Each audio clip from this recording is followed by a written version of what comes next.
Luka Doncic just had one of, if not the greatest game of all time, dropping 60 points, 20 rebounds and 10 assists in a win against the Knicks. Not only that, the Mavericks were down by 9 with 30 seconds left, and then he misses his own free throw, gets the board and scores the game-tying bucket, and secured the win in overtime. Shocks me about this game. And that drew rim, it's still loose, Luka got it back!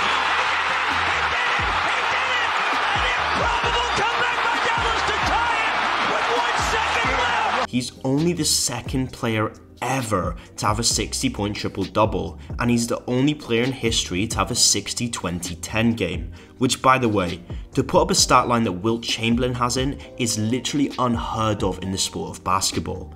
In one game, Luka set the franchise record for most points in a game for the Mavericks, as well as the record for the most 50-point games in Mavericks history. Then after that, Luka would go ahead and drop a 35-point triple-double, and then another 50-point game the game afterwards. He's 23 years old. We are witnessing generational greatness. Luka Doncic is on one of the greatest basketball runs I have ever seen. Following this run, Luka's averages are now up to a crazy 34 points, 9 boards and 9 assists a game, and even crazier, on 50% from the field. So it raises the question, is he the MVP? Well, in any other year he would have been running away with the award, but this season is the most competitive MVP race for a very, very long time. I mean, KD, Jokic, Giannis, Embiid and Tatum are all playing at an MVP level on great teams.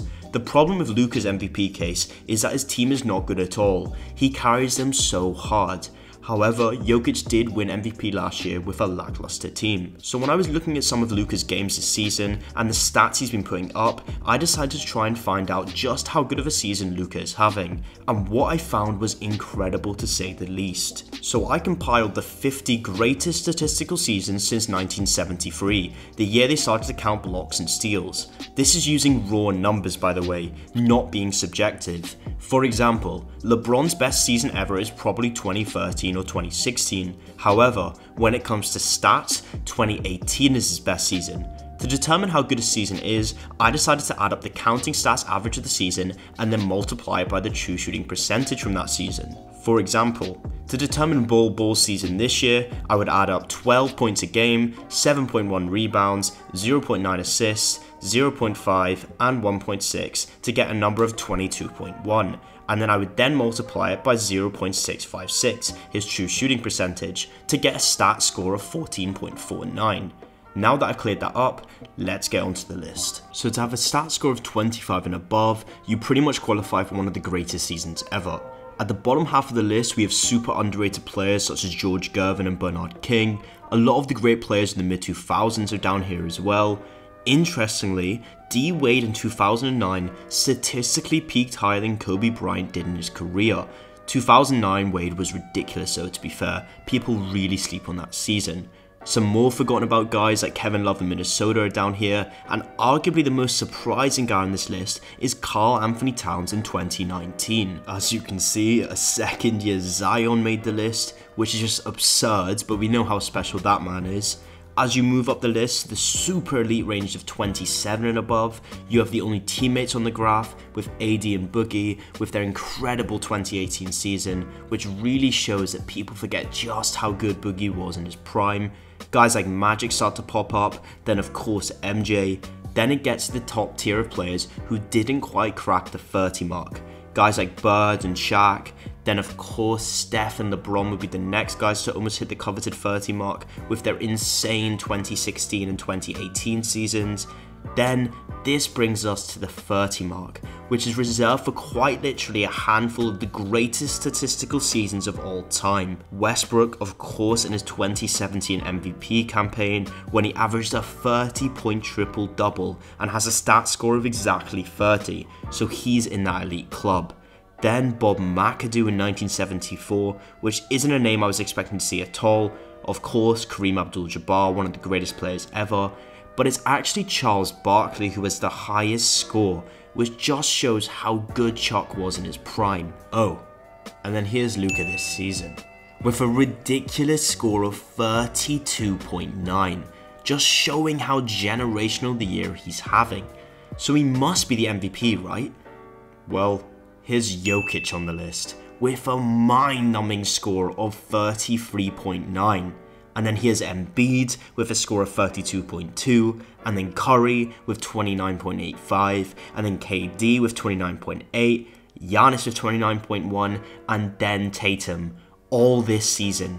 Never have we seen something like this before. 6 legitimate MVP candidates, with a guy like Steph playing at that level when he's healthy as well. So far, this is the greatest MVP race in NBA history. My ranking of the 6 guys literally changes weekly, and it's so open for any of them to win it. So despite Luka playing at a generational level and doing things as a 23-year-old that we have barely seen in the rest of the league's history, it's hard for me to say that he is the MVP at the moment.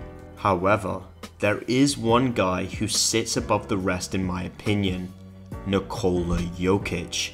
The guy is the most disrespected star in the league. Time and time again he's disrespected, and I'm not sure why. Maybe it's because he isn't doing hezzy tween step backs every possession and he's not athletic at all, or maybe it's just a casual fan not understanding the greatness of what he does on a basketball court every single night. I mean, this 3-year stretch of Jokic literally has never been matched in the modern era by a big man.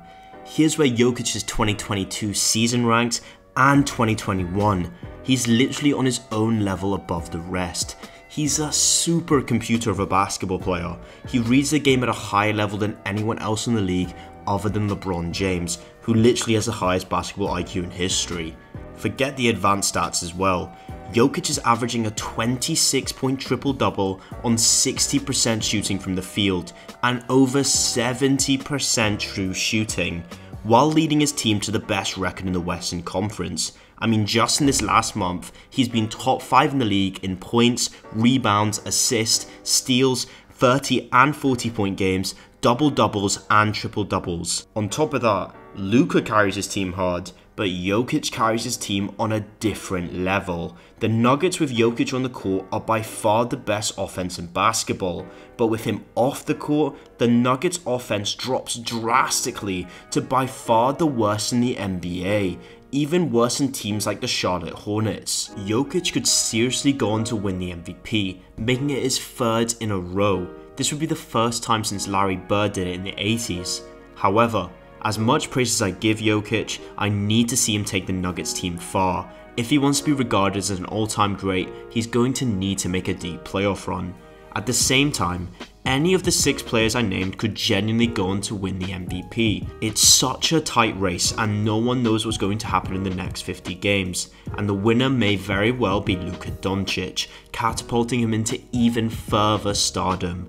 But the main thing is, we need to appreciate the greatness of these 6 guys and this season in general.